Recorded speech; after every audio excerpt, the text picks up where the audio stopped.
ಸ್ನೇಹಿತರು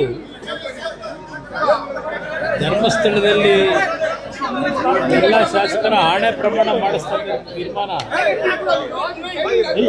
ಅದು ಅವರ ಪಕ್ಷದಲ್ಲಿ ತೆಗೆದುಕೊಂಡಂಥ ನಿರ್ಧಾರ ಏನಿದೆ ಅದು ಅವರಲ್ಲಿ ಏನೋ ಒಂದು ನಂಬಿಕೆ ಬರಬಹುದು ವಿಷಯಗಳು ಅಂತಕ್ಕಂಥ ನಿಟ್ಟಿನಲ್ಲಿ ತೀರ್ಮಾನ ಮಾಡ್ಕೊಂಡಿದ್ದಾರೆ. ಒಬ್ಬೊಬ್ಬರು ಒಂದೊಂದು ರೀತಿಯಲ್ಲಿ ಇಂಥ ಒಂದು ಸಂದರ್ಭದಲ್ಲಿ ಪಕ್ಷದಲ್ಲಿ ನಿರ್ಣಯ ಮಾಡ್ತಕ್ಕಂಥದ್ದು ಸಹಜ. ಅದರಿಂದ ಆ ಒಂದು ಪಕ್ಷದ ನಿರ್ಣಯದ ಬಗ್ಗೆ ಅವರ ನಂಬಿಕೆ ಏನಿದೆ ಅದರಿಂದ ನಿಜವಾದಂಥ ಕ್ರಾಸ್ ಔಟ್ ಮಾಡಿದಂಥವರು ಅವರ ಹೆಸರುಗಳು ಹೊರಗೆ ಬರಲಿ ಅಂತಕ್ಕಂಥದ್ದನ್ನು ನಾನು ಆಶಿಸ್ತೀನಿ.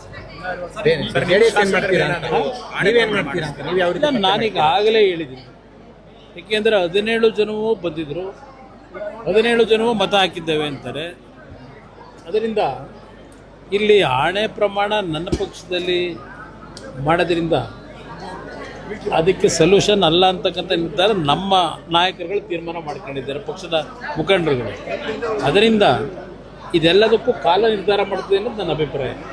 ಆ ಒಂದು ಮುಂದಿನ ಕಾಲಕ್ಕೆ ಅದನ್ನು ಬಿಡಬೇಕು ಅಂತ ನಮ್ಮ ಪಕ್ಷದಲ್ಲಿ ತೀರ್ಮಾನ ಆಗಿದೆ. ಅಖಂಡ ಅವರು ಮುಂದಿನ ಸಿಎಂ ಕುಮಾರಸ್ವಾಮಿ ಅಂತ ಘೋಷಣೆ ಮಾಡಿದ್ದಾರೆ ಸರ್. ಇಲ್ಲಿ ಅಭಿಮಾನಿಗಳು ಹೋದ ಕಡೆ ಎಲ್ಲ ಏನೋ ಒಂದು ಅಭಿಮಾನದಲ್ಲಿ ಹೇಳ್ತಕ್ಕಂಥದ್ದು ಬೇರೆ. ನನ್ನ ನಿಲುವು ಈಗಾಗಲೇ ಹಲವಾರು ಬಾರಿ ಹೇಳಿದ್ದೇನೆ, ಹೂ ಸೂಟೋದಕ್ಕಿಂತ ಗುಲಾಬಿ ಹೊಲಿಸಿದ್ರು ಅಂತಕ್ಕಂಥ ವಾತಾವರಣ ಆಗೋದು ಬೇಡ. ನಮಗೆ ಬೇಕಾಗಿರೋದು ಕರ್ನಾಟಕದಲ್ಲಿ ಒಂದು ಅತ್ಯುತ್ತಮವಾದಂಥ ಆಡಳಿತವನ್ನು ಕೊಡ್ತಕ್ಕಂಥ ಒಂದು ರಾಜ್ಯದ ಬಗ್ಗೆ ಗೌರವ ಏನಿತ್ತು ಅದು ಸಂಪೂರ್ಣವಾಗಿ ನಾಶ ಮಾಡಿದ್ದಾರೆ. ಇವತ್ತು ಪುನಃ ಈ ರಾಜ್ಯದ ಗೌರವ ಏನಿದೆ, ಉತ್ತಮವಾದಂಥ ಆಡಳಿತವನ್ನು ಕೊಡ್ತಕ್ಕಂಥ ಸರ್ಕಾರ ಅಂತಕ್ಕಂಥದ್ದು ಕರ್ನಾಟಕದ ಬಗ್ಗೆ ಪುನಃ ಹೆಸರನ್ನ ನಾವೇನು ತರಬೇಕಾಗಿದೆ. ಅದು ನನಗಿರ್ತಕ್ಕಂಥ ಮೊದಲನೇ ಆದ್ಯತೆ.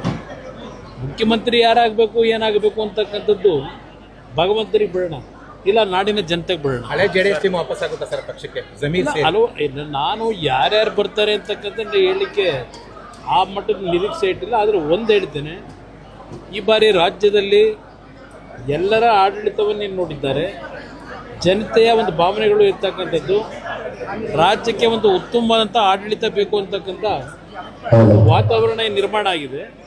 ಆ ನಿಟ್ಟಿನಲ್ಲಿ ಜನತೆ ನಿರ್ಧಾರ ಮಾಡ್ತಾರೆ ಅನ್ನೋದು ನನ್ನ ಅಭಿಪ್ರಾಯ. ಜನಗಳು ಯಾರು ಬರ್ತಾರೆ ಅನ್ನೋದಕ್ಕಿಂತ ಹೆಚ್ಚಾಗಿ ಜನತೆಯ ನಿರ್ಧಾರ ಏನಿದೆ. ಇವತ್ತು ತಮಿಳುನಾಡಿನಲ್ಲಿ ಯಾರಾದರೂ ವಿಜಯ್ ಅವರು ಅಧಿಕಾರಕ್ಕೆ ಬರ್ತಾರೆ ಅಂತಕ್ಕಂಥ ಊಹೆ ಮಾಡಿದ್ರ? ಅದರಿಂದ ಈಗಿನ ರಾಜ್ಯದ ಪರಿಸ್ಥಿತಿಗಳನ್ನು ನೋಡಿ ಯುವಕರು, ಮಹಿಳೆಯರು, ಎಲ್ಲ ಸಮಾಜಗಳು ಒಂದು ಬದಲಾವಣೆಯನ್ನು ತರತಕ್ಕಂಥದ್ದಕ್ಕೆ ತೀರ್ಮಾನ ಮಾಡ್ತಾರೆ ಅನ್ನೋದು ನನ್ನ ಅಭಿಪ್ರಾಯ. ಸರ್, ಈಗಾಗಲೇ ವಿಧಾನ ಪರಿಷತ್ ಚುನಾವಣೆ ಆದಮೇಲೆ ನೀವು ರಾಜಕಾರಣಕ್ಕೆ ಬರ್ತೀರಾ ಅನ್ನೋದು ಸಾಕಷ್ಟು ಚರ್ಚೆ ಆಗಿದೆ. ನಾನು ರಾಜ್ಯದಲ್ಲೇ ಇದ್ದೀನಿ. ಇಡೀ ರಾಷ್ಟ್ರದಲ್ಲಿ ನಮ್ಮ ಇಲಾಖೆಯ ಯೋಜನೆಗಳನ್ನು ಅನುಷ್ಠಾನಕ್ಕೆ ತರತಕ್ಕಂಥದ್ದು ಒಂದು ಭಾಗ. ಆದರೆ ಪ್ರಮುಖವಾಗಿ ಈ ರಾಜ್ಯದಲ್ಲಿ ನಾನು ಇನ್ನೂ ಉತ್ತರ ಕರ್ನಾಟಕದ ಭಾಗಕ್ಕೆ ಹೋಗಿಲ್ಲ ನಿಮಗೆ ಹೇಳಬೇಕು ಅನ್ನೋದಾದರೆ, ಬಹುಶಃ ಇನ್ನೊಂದು 3-4 ತಿಂಗಳ ನಂತರ ನಾನು ರಾಜ್ಯದಲ್ಲಿ ಹೆಚ್ಚಿನ ಸಮಯ, ತಿಂಗಳಲ್ಲಿ 15 ದಿನ ಪಕ್ಷದ ಸಂಘಟನೆ, ಜನತೆಯಲ್ಲಿ ಜಾಗೃತಿ ಮೂಡಿಸ್ತಕ್ಕಂಥ ನಿಟ್ಟಿನಲ್ಲಿ ನನ್ನ ಕಾರ್ಯನಿರ್ವಹಣೆ ಮಾಡೋದಷ್ಟೇ ಅಲ್ಲ, ಒಂದು ನಾಡಿನ ಜನತೆಗೆ ಹೇಳ್ತೇನೆ, ನಾನು ಯಾವುದಾದರೂ ವಿಷಯವನ್ನು ಪ್ರಸ್ತಾಪ ಮಾಡಿದ್ರೆ ಅದು ಜನಪರವಾದಂಥ, ಜನತೆಗೆ ತೊಂದರೆ ಆಗ್ತಕ್ಕಂಥ ವಿಷಯಗಳ ಬಗ್ಗೆ ಚರ್ಚೆ ಮಾಡ್ತೀನಿ. ಯಾರೋ ಮುಖ್ಯಮಂತ್ರಿ ಆಗಿದ್ದಾರೆ, ಮಂತ್ರಿ ಆಗಿದ್ದಾರೆ, ಅದಕ್ಕೆ ಕುಮಾರಸ್ವಾಮಿ ಅವರು ಅಸೂಯೆಯಿಂದ ಮಾತಾಡ್ತಾರೆ. ಈ ಭಾವನೆಗಳನ್ನು ಯಾರೂ ನಿಮ್ಮ ಹೃದಯದಲ್ಲಿ ಆ ಭಾವನೆಗಳನ್ನು ಮೂಡಿಸ್ಕೋಬೇಡಿ. ಇವತ್ತು ನಮ್ಮ ಹೋರಾಟ ವಿಷಯಾಧಾರಿತವಾದಂಥ ವಿಷಯಗಳ ಹೋರಾಟ, ವೈಯಕ್ತಿಕವಾಗಿ ಯಾರ ಬಗ್ಗೆನೂ ಹೋರಾಟ ಇಲ್ಲ. ನೋಡೋಣ, ಅದು ಯಾಕೋ ಸದ್ದುಗದ್ದಲವೇ ಇಲ್ಲ. ನೋಡೋಣ, ಮಾಡ್ತಾರೋ ಮತ್ತಿನ್ನೇನೋ ಕಾರಣ ಕೊಟ್ಟು ಮುಂದಕ್ಕೆ ಆಗ್ತಾರೆ. ನೋಡಿದೆ ಹಲವಾರು ನಿಮ್ಮ ಮಾಧ್ಯಮಗಳಲ್ಲಿ ಜನತೆ ಮುಂದೆ ಹೋಗಿ ಆ ಭಾಗದ ಸಮಸ್ಯೆ ಕೇಳಿದಾಗ ಅವರೆಲ್ಲರ ಒಂದೇ ಉತ್ತರ, ನಮಗೆ ಕಾರ್ಪೊರೇಷನ್ ಚುನಾವಣೆ, GBA ಚುನಾವಣೆ ಆಗೋದ್ರ ಮುಖಾಂತರ ನಮ್ಮ ವಾರ್ಡ್ನಲ್ಲಿ ನಮ್ಮ ಸಮಸ್ಯೆಗಳಿಗೆ ಪರಿಹಾರ ತಂದು ಕೊಡ್ತಕ್ಕಂಥ ಚುನಾಯಿತ ಸದಸ್ಯರುಗಳು ಬೇಕು ಅಂತಕ್ಕಂಥ ಹೇಳ್ತಾರೆ. ಸರ್ಕಾರ ಏನು ಮಾಡ್ತಾರೆ ನೋಡಿ. ಇನ್ನು ಬಸ್ ದರ ಒಂದೇ ಅಲ್ಲ, ಇನ್ನೂ ಹಲವಾರು ರೀತಿಯ ಒಂದು ದರಗಳು ಹೆಚ್ಚಿಸ್ತಕ್ಕಂಥದ್ದಕ್ಕೆ ಈಗಾಗಲೇ ಪ್ರಾರಂಭ ಆಗಿದೆ.